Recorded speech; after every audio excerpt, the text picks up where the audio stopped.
जो चाहोगे सो पाओगे। एक साधु था।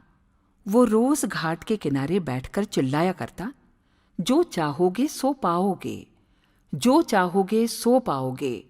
बहुत से लोग वहां से गुजरते, पर कोई भी उसकी बात पर ध्यान नहीं देता और सब उसे एक पागल आदमी समझते थे। एक दिन एक युवक वहां से गुजरा और उसने उस साधु की आवाज सुनी, जो चाहोगे सो पाओगे, जो चाहोगे सो पाओगे। और आवाज सुनते ही उसके पास चला गया। उसने साधु से पूछा, महाराज, आप बोल रहे थे कि जो चाहोगे सो पाओगे, तो क्या आप मुझको भी वो दे सकते हो जो मैं चाहता हूं?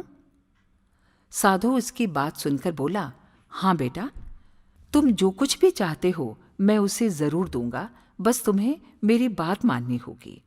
लेकिन पहले ये तो बताओ कि तुम्हें आखिर चाहिए क्या? युवक बोला, मेरी एक ही ख्वाहिश है, मैं हीरों का बहुत बड़ा व्यापारी बनना चाहता हूं। साधु बोला, कोई बात नहीं, मैं तुम्हें एक हीरा और एक मोती देता हूं। उससे तुम जितने भी हीरे मोती बनाना चाहोगे बना पाओगे।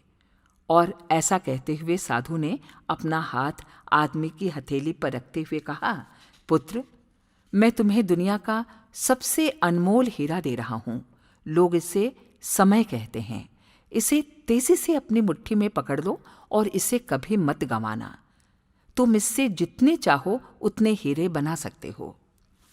युवक अभी कुछ सोच ही रहा था कि साधु उसकी दूसरी हथेली पकड़ते हुए बोला, पुत्र, इसे पकड़ो, ये दुनिया का सबसे कीमती मोती है। लोग इसे धैर्य कहते हैं। जब कभी समय देने के बावजूद परिणाम न मिले तो इस कीमती मोती को धारण कर लेना। याद रखना, जिसके पास ये मोती है वो दुनिया में कुछ भी प्राप्त कर सकता है। युवक गंभीरता से साधु की बातों पर विचार करता है और निश्चय करता है कि आज से वो कभी भी अपना समय बर्बाद नहीं करेगा और हमेशा धैर्य से काम लेगा। और ऐसा सोचकर वो हीरों के एक बहुत बड़े व्यापारी के यहाँ काम शुरू कर देता है और अपनी मेहनत और अपनी ईमानदारी के बल पर एक दिन खुद भी हीरों का बहुत बड़ा व्यापारी बनता है। मित्रों, समय और धैर्य ये दो हीरे मोती हैं जिनके बल पर हम बड़े से बड़ा लक्ष्य प्राप्त कर सकते हैं।